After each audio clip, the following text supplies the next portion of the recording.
warahmatullahi wabarakatuh. Alhamdulillahi rabbil alamin. Wassalatu wassalamu ala asyrafil anbiya'i wal mursalin nabiyina Muhammadin wa ala alihi wa sahbihi ajma'in. Rabbi syrah li sadri wa yassir li amri wahlul 'uqdatam min lisani yafqahu qawli. Sidang jamaah salat maghrib yang dirangkaikan dengan pengajian maghrib isya yang sama-sama dimuliakan oleh Allah Subhanahu wa taala.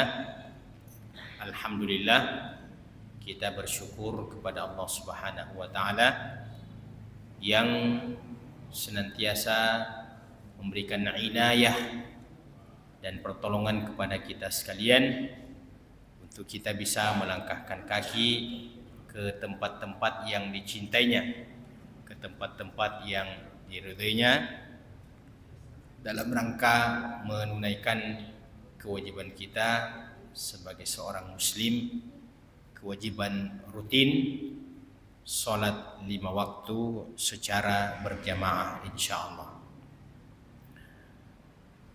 Kita akan kembali melanjutkan kajian tadabbur dan tafsir Al-Quran, masih dalam surah An-Nur.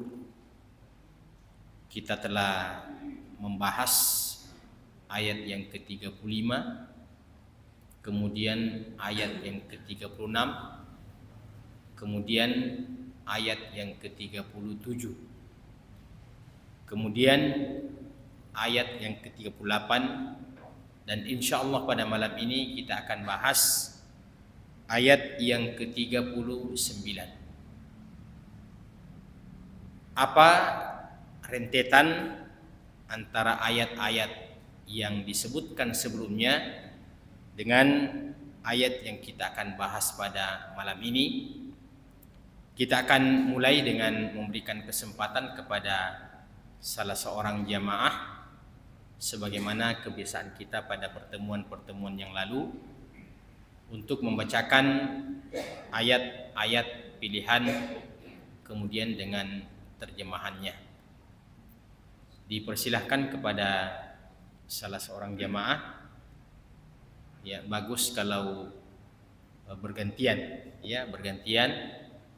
Yang lebih bagus lagi kalau insyaallah ke depan semuanya bisa dapat giliran. Ya, silakan. Surah An-Nur ayat 39.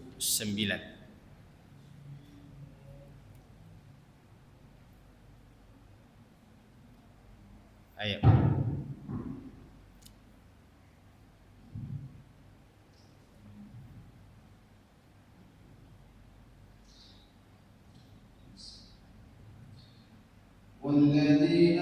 Baca isti'adzah dulu. A'udzu billahi minasyaitonir rajim. Walladzina kafaru a'maluhum kasarabin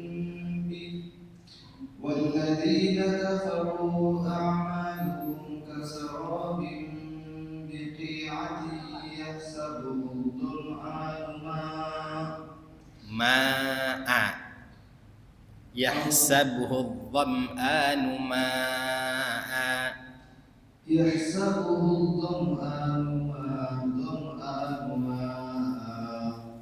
hatta idza ja'ahu lam yajidhu shay'an wa wajadallaha 'indahu fawaffahu hisabahu wallahu sari'ul hisab. Ya, bisa dibaca terjemahannya. Dan orang-orang yang kafir perbuatan mereka seperti fata morgana di tanah yang datar, yang disangka air oleh orang-orang yang dahaga, tetapi apabila didatangi tidak ada apapun dan didapatinya ketetapan Allah baginya. Lalu Allah memberikan kepadanya perhitungan amal-amal yang sempurna dan Allah sangat cepat perhitungannya. Baik. Baik, kita bacakan ayat ini. Silakan jamaah sekalian mengikuti saya. Kita baca di penggal-penggal supaya mudah untuk kita baca insyaallah. Baik. A'udzu billahi minasy syaithanir rajim.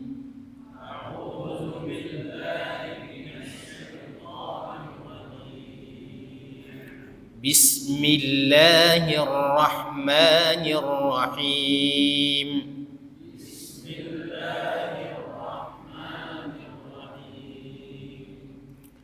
والذين كفروا أعمالهم كسراب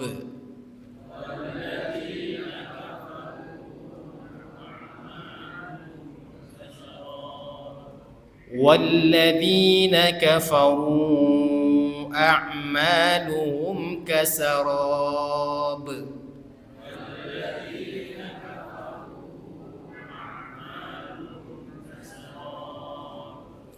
كسراب بقيعة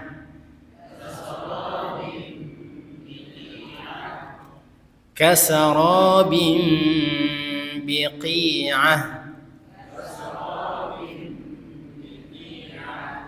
يحسبه الظمآن ماء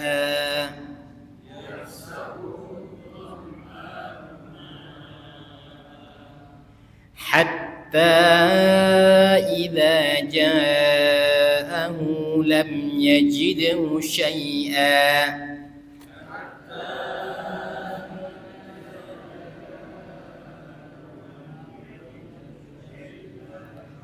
حتى إذا جاءه لم يجده شيئا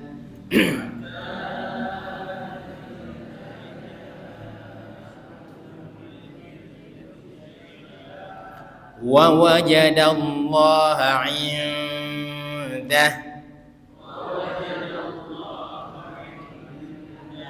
ووجد الله عنده فوفاه حسابه والله سريع الحساب.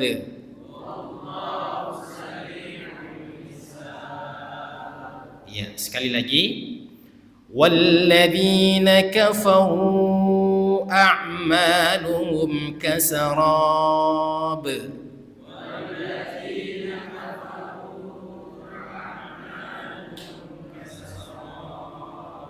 كسراب بقيعة يحسبه الظمآن ماء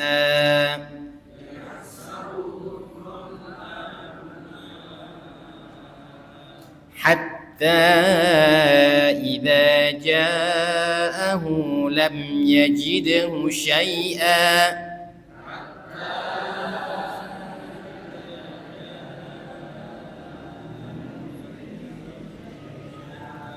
ووجد الله عنده فوفاه حسابه والله سريع الحساب.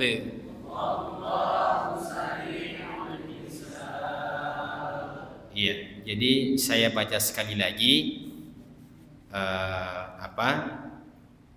Saya maksimalkan penambahan penggalan-penggalan kalimatnya. Ya. Jadi dengarkan saja. Walladzina kafaru a'malahum kasarabin biqi'ah كسراب بقيعة يحسبه الظمآن ماء حتى إذا جاءه لم يجده شيئا ووجد الله عنده فوفاه حسابه والله سريع الحساب. Ya, alhamdulillah. Ini kita bagaikan tanaman yang lagi membutuhkan siraman air hujan. Maka ketika kita membaca Al-Quran itu terasa segarnya, terasa nikmatnya. Paling tidak bahwa ada sesuatu yang kita rasakan berubah.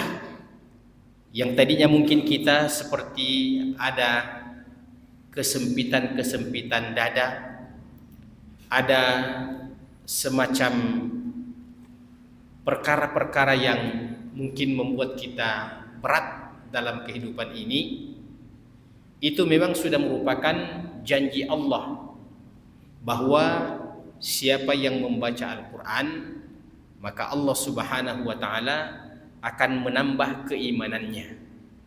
Allah berfirman, innamal mu'minuna alladzina idza dzukirallahu wajilat qulubuhum wa idza tuliyat alaihim ayatuhu zadatuhum imana wa ala rabbihim yatawakkalun.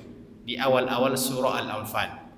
Sesungguhnya orang-orang yang beriman, innamal mu'minun alladzina idza dzukirallah, yang apabila disebut nama Allah, apabila disebut zikrullah, wajilat qulubuhum, maka takutlah hati-hati mereka. Jadi getaran hati, rasa takut, rasa memiliki kekhawatiran, itu adalah sesuatu yang menjadi indikasi adanya keimanan. Dan pemicunya adalah ketika kita berzikir kepada Allah.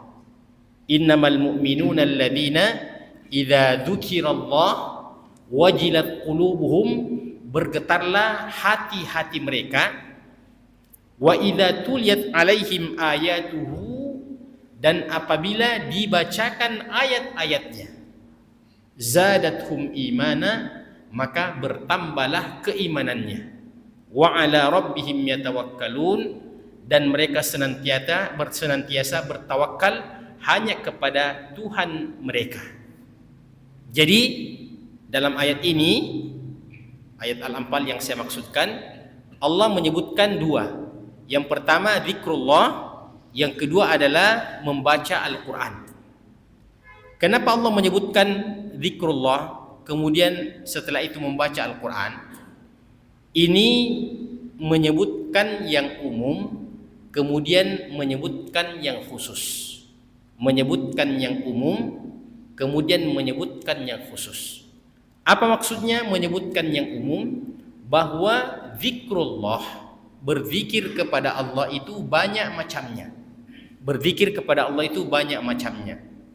Dan salah satu di antara contoh zikrullah yang paling afdal adalah membaca Al-Quran atau mendengarkan ayat-ayat Allah Subhanahu wa ta'ala dibaca. Jadi ayat ini memberikan sekaligus penjelasan dan jawaban bahwa zikrullah itu adalah membaca Al-Quran.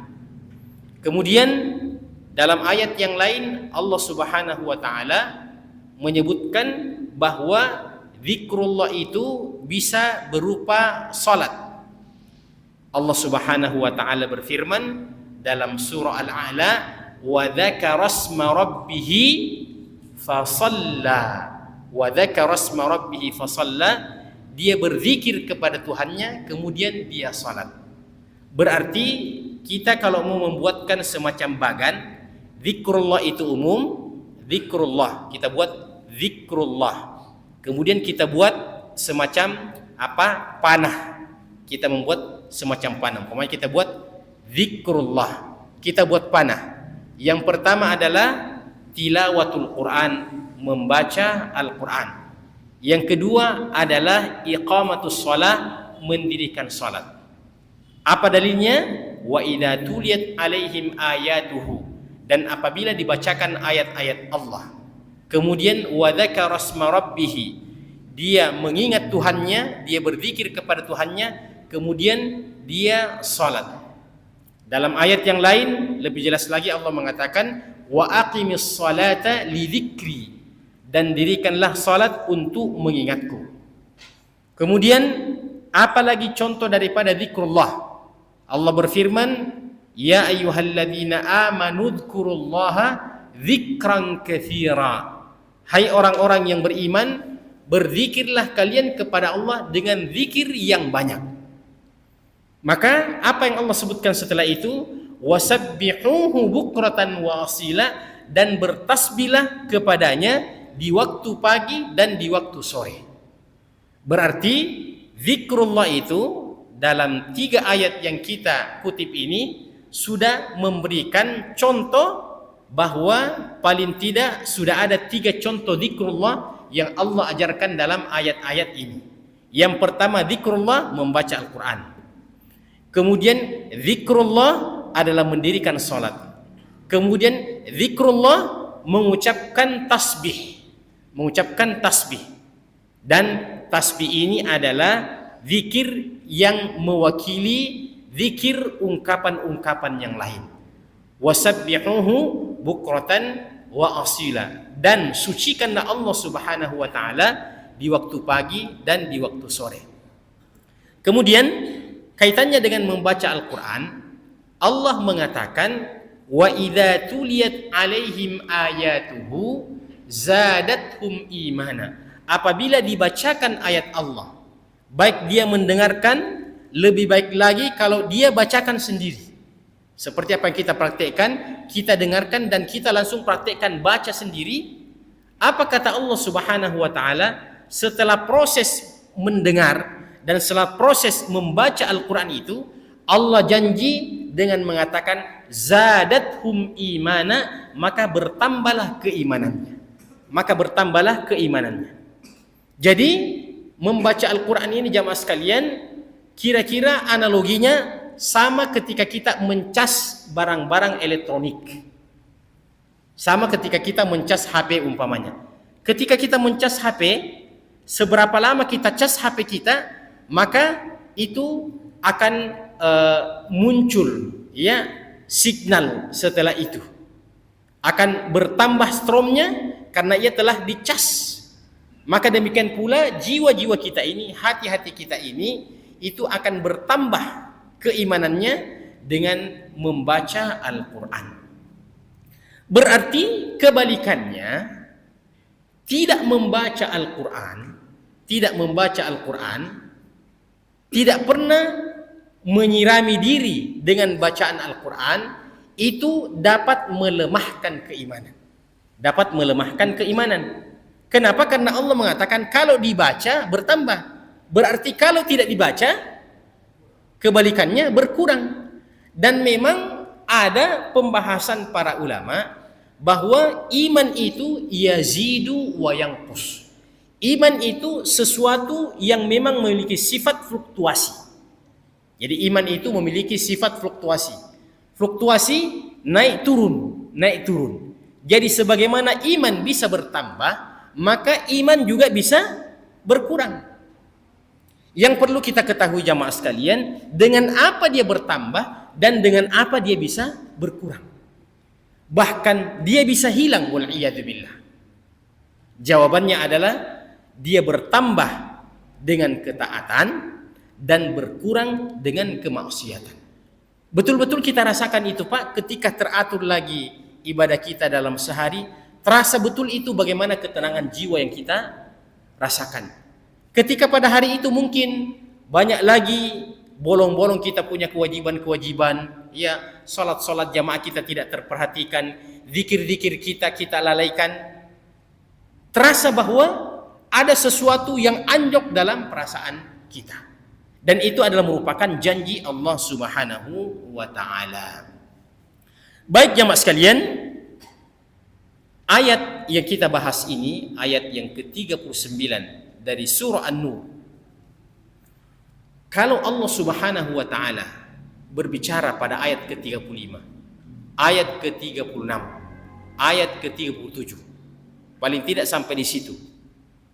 Berbicara tentang cahaya. Dan cahaya itu telah dijelaskan pada ayat yang 36.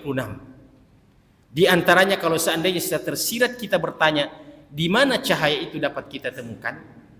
Maka ada ayat yang ke-36 ini merupakan jawaban. Fi buyutin, cahaya itu ditemukan di rumah Allah Subhanahu wa ta'ala.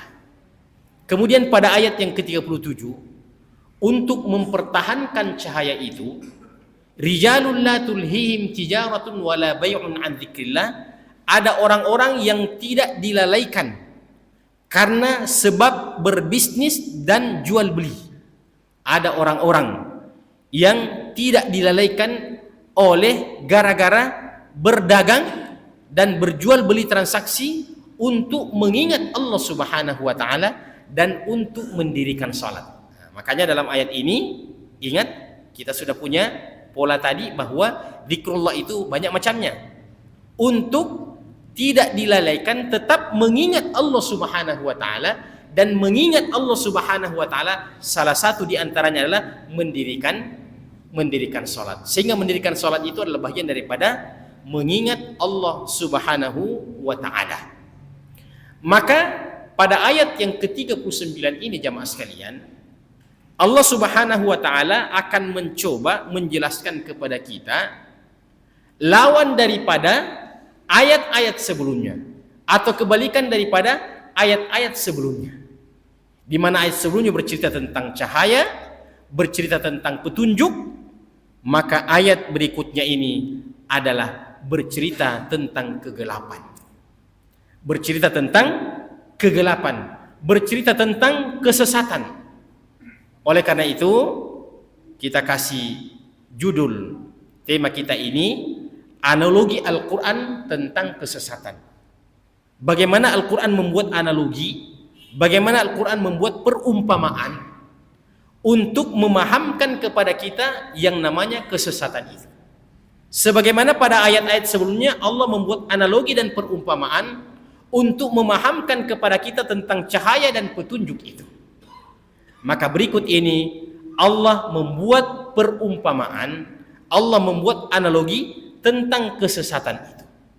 Maka Allah Subhanahu wa ta'ala memulai dengan menyebutkan walladzina kafaru, dan orang-orang kafir itu. Dan orang-orang kafir itu.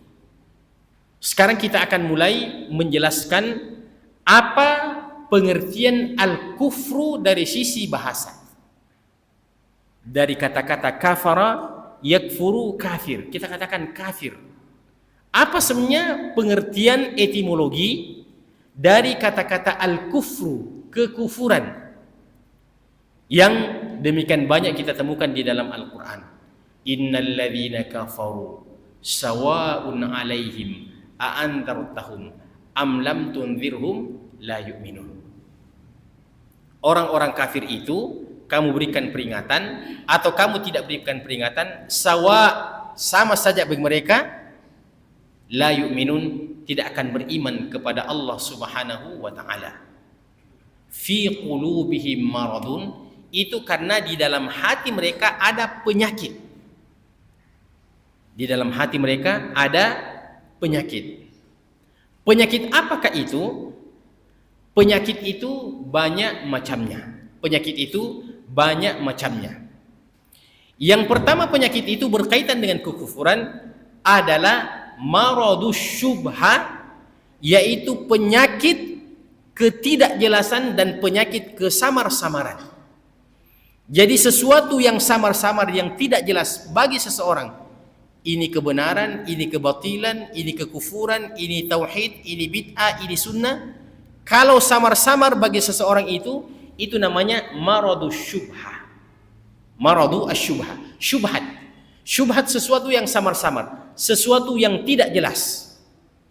Maka untuk menjelaskan, untuk menghilangkan syubhat itu, caranya adalah dengan menuntut ilmu. Caranya adalah dengan menuntut ilmu. Ilmu inilah yang akan menjadi cahaya, yang akan menerangi sesuatu perkara yang akan menjadi jelas, yang akan menjelaskan bahwa ini yang hak-hak dan ini yang batil-batil. Yang hak inilah hak, yang batil inilah batil. Umpamanya, di saat tidak ada cahaya lampu ini, kadang-kadang kita memegang sesuatu, kita tidak tahu apa hakikatnya. Kadang-kadang kita memegang sesuatu, tidak mengetahui apa hakikatnya. Itu karena gelap. Mungkin kita bisa raba, akan tetapi kita mungkin masih bertanya-tanya, sebenarnya apa ini? Maka ketika kita punya pertanyaan yang seperti itu, yang tidak bisa menjelaskan apa sebenarnya masalah ini, itu dari sisi bahasa adalah marad. Dari sisi bahasa adalah penyakit. Maka untuk menghilangkan penyakit itu, kita harus mendatangkan cahaya. Kita harus mendatangkan lampu penerangan untuk memperjelas apa hakikatnya barang yang kita pegang itu. Maka demikian pula di dalam agama ini, segala sesuatu yang tidak jelas dalam pensikapan-pensikapan kita untuk mengambil keputusan kita lakukan atau kita tidak lakukan, itu membutuhkan cahaya yang bernama nurul ilmi, cahaya ilmu. Jadi ilmu ini betul-betul menghilangkan seluruh syubhat. Dan pada akhirnya akan datang satu sikap pada diri orang-orang beriman itu, namanya furqan. Namanya furqan, yaitu pembeda. Al-furqan itu pembeda, yang dapat membedakan antara hak dengan yang batil.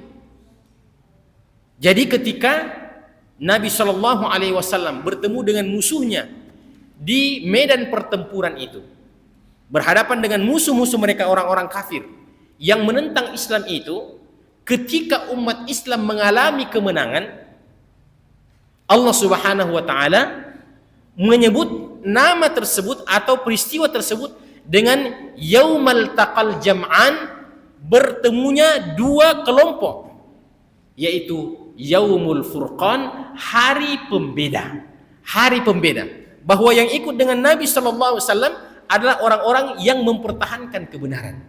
Orang-orang yang ikut di kelompok yang sebelah pada Abdullah bin Saba, pada Abu Jahal dan yang lain-lain, itu adalah kelompok-kelompok yang membela kebatilan-kebatilan itu. Maka untuk menghilangkan yang namanya syubhat itu, salah satu di antaranya adalah menuntut ilmu. Makanya menuntut ilmu dalam agama itu adalah hukumnya wajib, terutama yang berkaitan dengan pengetahuan tentang agama kita. Nabi SAW mengatakan, talabul ilmi faridatun ala kulli muslim. Menuntut ilmu itu adalah hukumnya wajib bagi setiap muslim, terutama ilmu yang berkaitan dengan kewajiban keseharian kita. Maka bagaimana caranya kita wudu, bagaimana caranya kita sholat, bagaimana caranya kita mengeluarkan zakat, bagaimana caranya kita berhaji, bagaimana caranya kita puasa, ini adalah ilmu-ilmu yang hukumnya fardu ain, yang tidak bisa diserahkan kepada orang lain, yang tidak bisa diserahkan kepada orang lain. Karena sholat itu pribadi-pribadi, puasa itu pribadi-pribadi, syahadat itu pribadi-pribadi. Makanya lafadznya syahadat itu asyhadu an la ilaha illallah wa asyhadu anna muhammadar rasulullah. Saya, jadi asyhadu, saya bersaksi bahwa tiada Tuhan yang berhak untuk disembah selain Allah, dan saya bersaksi bahwa Muhammad adalah utusan Allah Subhanahu wa Ta'ala. Tidak boleh syahadat itu diserahkan kepada orang lain. Setiap orang yang mau dinyatakan sebagai seorang muslim, maka secara pribadi dia sendiri mengucapkan kata-kata asyhadu an la ilaha illallah, saya bersaksi. Makanya redaksi syahadat itu jamaah sekalian bukan mengatakan tashhadu, engkau bersaksi, atau nashhadu, kita bersaksi. Itu tidak sah syahadat kita kalau kita mengatakan nashhadu an la ilaha illallah wa nashhadu anna muhammadar rasulullah. Nashhadu an la ilaha illallah wa nashhadu anna muhammadar rasulullah artinya kita bersaksi, kami bersaksi bahwa tiada sembahan yang berhak untuk disembah kecuali Allah Subhanahu wa taala, dan kita bersaksi bahwa Muhammad adalah utusan dan rasul Allah Subhanahu wa taala. Mungkin yang mendengarkan mengatakan, "Oh, Pak Ustadz mengatakan nasyhadu, kita bersaksi. Berarti kalau kita bersaksi, kita sudah masuk di dalamnya semuanya. Kalau demikian, saya tidak perlu mengucapkan 2 kalimat syahadat karena kita sudah masuk dalam kata jamak nasyhadu, kami bersaksi." Maka kita katakan syahadat yang seperti ini tidak sah. Syahadat yang seperti ini tidak diterima, terkecuali setiap orang harus mengatakan asyhadu an la ilaha illallah wa asyhadu anna Muhammadar Rasulullah. Ada contoh-contoh di dalam agama kita, beberapa ibadah-ibadah yang bisa diwakilkan kepada orang lain. Umpamanya kita kenal ada namanya haji badal. Jadi siapa di antara kita yang pada hari ini sudah memiliki kemampuan materi, kemudian bisa pergi ke Mekah haji, dan dia sudah haji sebelumnya, maka kalau dia punya orang tua yang sudah meninggal, boleh dia menghajikan orang tuanya itu. Sunnah menghajikan orang tuanya, namanya haji badal. Digantikan oleh anaknya, tapi dengan syarat dia sendiri ini yang menghaji badalkan terlebih dahulu sudah menghajikan sebelumnya. Tidak boleh dia rapel 1 kali musim haji, dia niatkan untuk dirinya dan dia niatkan juga untuk orang tuanya. Dia harus terlebih dahulu sudah haji tahun depan. Kalau memungkinkan dia menghajikan orang tuanya. Demikian juga kaitannya dengan puasa nazar.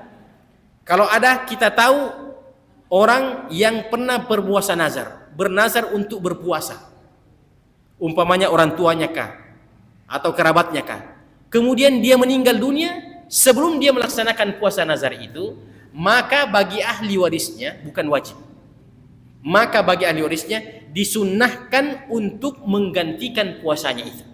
Disunnahkan untuk menggantikan puasanya itu.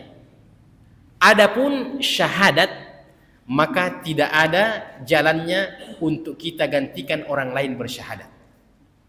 Ya, karena orang tuanya tidak masuk Islam, bilang saya gantikan.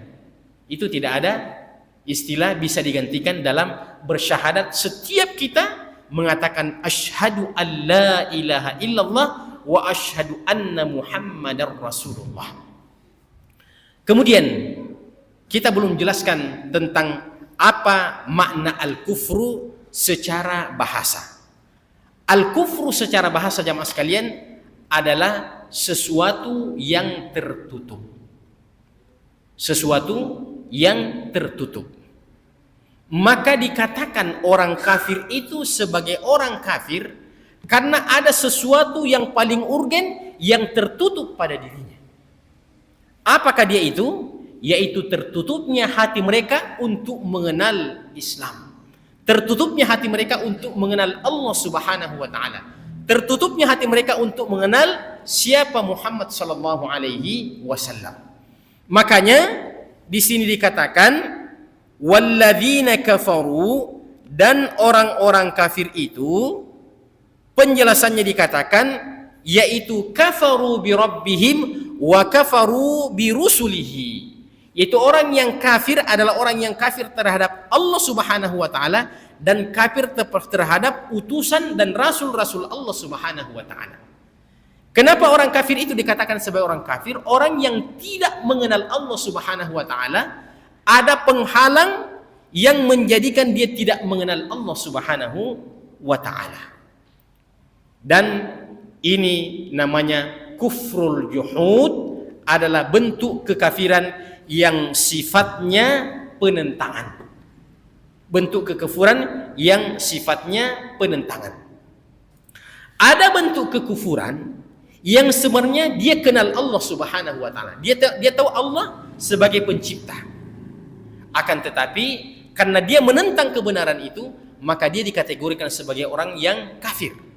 Siapa contohnya? Yang pertama kita contohkan yang kufrul juhud itu seperti Fir'aun, seperti Namrud, yang memang mengatakan ana rabbukumul a'la, saya Tuhan kalian yang paling tinggi. Itu pernah dia katakan seperti itu. Ma alimtu lakum min ilahin ghairi, aku tidak tahu kalau ada Tuhan selain daripada saya, kata Fir'aun. Di saat dia lagi kuat-kuatnya di atas kedudukannya dan jabatannya sebagai pemimpin pada saat itu, saking sombongnya dia katakan ana rabbukumul a'la, saya Tuhan kalian yang paling tinggi. Memang dia tidak mengenal Allah Subhanahu wa taala. Bahkan dia perintahkan kepada bawahan-bawahannya, dia katakan, coba buatkan saya tangga untuk saya bisa naik ke atas langit untuk bisa melihat Tuhannya Musa yang dia klaim Tuhannya berada di langit. Fa'attali'u ila ilahi Musa, saya bisa melihat Tuhannya Musa, dan aku yakin bahwa pasti Musa adalah orang yang pendusta. Seperti itu dia katakan Fir'aun. Dia meminta kepada pejabat-pejabatnya, meminta kepada bawahan-bawahannya untuk dibangunkan bangunan pencakar langit supaya dia bisa naik dan melihat apa yang dikatakan oleh Musa. Dan Musa adalah pembohong dan pendusta. Seperti itu. Yang kedua adalah kekufuran yang dimiliki oleh iblis laknatullah. Iblis ini bukan tidak mengenal Allah Subhanahu wa taala. Iblis itu mengenal bahwa Allah sebagai pencipta. Bahkan dia katakan, khalaqtani min nar wa khalaqtahu min tin. Engkau ciptakan aku dari api dan engkau menciptakan Adam itu dari tanah. Berarti dia mengakui. Tapi pengakuan sebagai Tuhan sebatas pengakuan itu tidak menyebabkan dia terselamatkan dari azab Allah Subhanahu wa taala. Kekufuran apa yang dimiliki oleh iblis adalah kekufuran kesombongan. Kekufuran kesombongan, tidak mau sujud kepada Adam dan tidak mau menerima perintah Allah Subhanahu wa taala karena dia menganggap dirinya memiliki strata yang tidak sama dengan strata yang dimiliki oleh Adam dan manusia secara umum. Kemudian yang kedua, jamaah sekalian, ada maradus syahwah. Ada penyakit syahwat. Yang pertama tadi ada penyakit syubhat. Yang kedua ada penyakit syahwat. Penyakit syahwat itu dikatakan juga sebagai penyakit. Allah Subhanahu wa taala mengatakan kepada istri-istri para nabi, istri Nabi sallallahu alaihi wasallam, ya nisa'an nabi, lastunna ka ahadin minan nisa' in ittaqaitunna fala takhdha'na bil qawli fayatma alladhi fi qalbihi marad. Wahai istrinya Nabi SAW, lastunna ka ahadin minan nisa, kalian ini tidak sama dengan wanita-wanita umum. Ini taqaitunna fala takhdha'na bil qaul, jika kalian bertakwa kepada Allah maka janganlah kalian sengaja melembutkan suara-suara kalian di hadapan laki-laki yang bukan muhrim dan mahram-mahram kalian. Fayatma alladhi fi qalbihi marad, sehingga menimbulkan penyakit dalam hati orang-orang yang memang sudah memiliki penyakit. Penyakit yang dimaksudkan di sini jamaah sekalian adalah maradus syahwah, yaitu penyakit syahwat. Makanya hati-hati ketika kita berkomunikasi dengan lain jenis yang bukan muhrim kita, sebatas kebutuhan kita. Jangan kita lama-lama ya ngobrol padahal kita bukan suami istri, bukan siapa-siapa, karena fayatma alladhi fi qalbi marad, suara perempuan yang mendayu-dayu itu bisa merangsang perasaan laki-laki, dan itu adalah maradus syahwah. Itu adalah maradu asyahwah. Maka boleh kita berkomunikasi, boleh kita berbicara. Akan tetapi ketika hal itu bisa memasukkan perasaan syahwat dalam diri kita, maka itu Allah katakan maradun fayatma alladhi fihi marad. Sudah ada dua contoh daripada marad, maradus syubha yaitu kekufuran, dan yang kedua adalah maradus syahwa yaitu marad penyakit syahwat. Kemudian walladzina kafaru a'maluhum, dan orang-orang kafir itu perbuatan-perbuatan mereka diperumpamakan kasarobin fata morgana. Diperumpamakan fata morgana di tanah lapang yang datar, yang tidak ada tanamannya. Yahsabuhu dham'anu ma'an, dikira orang yang kehausan itu adalah air. Ini adalah analogi penggambaran tentang hakikat amalan orang-orang kafir.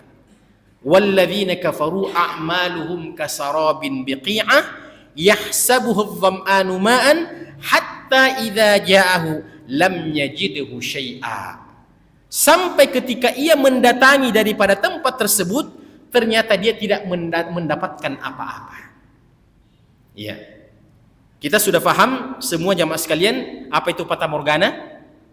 Tidak lagi di antara kita di sini yang tidak tahu apa itu fata morgana, yaitu sesuatu yang dari kejauhan seperti air, terutama di saat musim panas.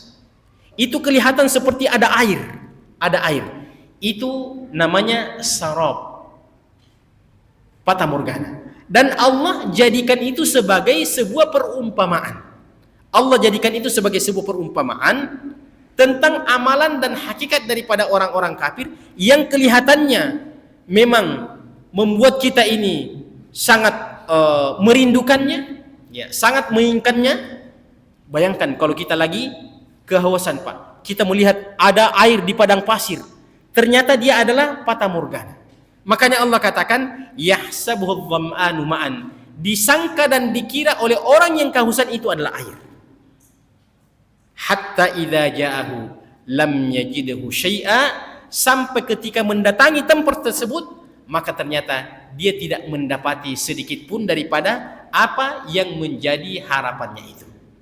Maksudnya bagaimana jamaah sekalian? Bahwa orang-orang kafir dalam kehidupan dunia ini, mereka berkreasi, mereka berinovasi, mereka melakukan amal-amalan kebaikan, akan tetapi di permukaan, di atas permukaan bumi ini memang sesuatu yang indah, akan tetapi di hari kemudian kelak nanti dia adalah bagaikan fata morgana yang tidak memiliki hakikat yang sesungguhnya.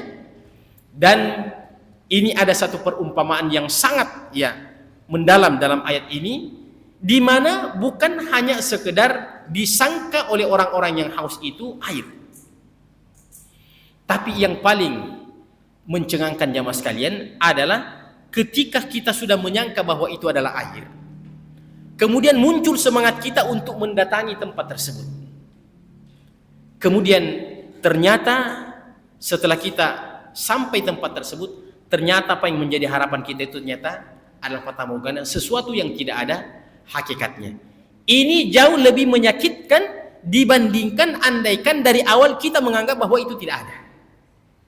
Ya, kira-kira saya mengangkat contoh, ya, ini dalam bayangan-bayangan saya saja.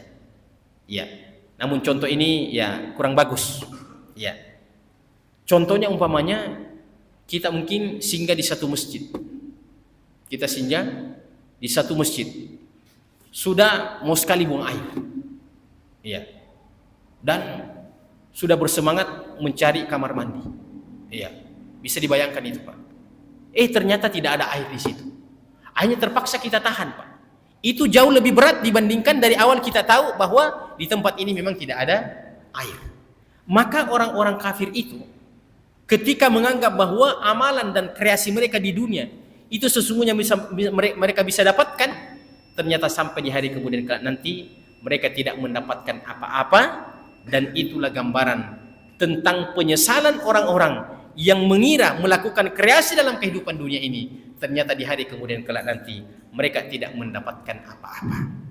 Adapun bagi orang-orang yang beriman ini, mereka melakukan sesuatu dalam kehidupan ini, dia tidak melihat hakikat daripada pahala dan ganjaran yang Allah siapkan, akan tetapi di hari kemudian kelak nanti ia akan dijadikan sebagai orang yang kaget, surprise dengan apa yang dijanjikan oleh Allah Subhanahu wa taala. Makanya Allah mengatakan, kalla bal tuhibbunal ajilah wa tadharunal akhirah. Rata-rata kalian ini senang yang segera, yaitu kehidupan dunia, wa tadharunal akhirah, sementara kalian ini rata-rata melalaikan yang tertunda ganjarannya dari Allah Subhanahu wa taala. Apa itu yang tertunda ganjarannya? Yaitu al-akhirah. Dikatakan al-akhirah karena memang diundur pembalasannya, pembayarannya oleh Allah Subhanahu wa taala. Yang bisa menangkap sinyal-sinyal tersebut adalah al-iman. Dan karenanya iman itu pelakunya namanya mukmin. Apa artinya itu mukminun? Al-mukminun Al-mu'minun itu adalah sekelompok orang-orang yang percaya pada apa yang Allah dan Rasulnya bilang. Allah dan Rasulnya bilang ada surga, Allah dan Rasulnya bilang ada neraka, kita percaya saja. Adapun tentang hakikatnya, kita tidak tahu apa hakikatnya, tapi keimanan inilah yang menggerakkan kita untuk melaksanakan perintah Allah, dan keimanan ini yang menggerakkan kita untuk meninggalkan apa-apa yang dilarang oleh Allah Subhanahu wa taala. Demikian kajian kita jemaah sekalian, semoga bermanfaat. Lebih dan kurangnya mohon dimaafkan. Hadanallahu wa iyyakum ajma'in. Subhanakallahumma bihamdika asyhadu an la ilaha illa anta astaghfiruka wa atubu ilaik. Wa akhiru da'wana alhamdulillahi rabbil alamin. Wassalamu alaikum warahmatullahi wabarakatuh.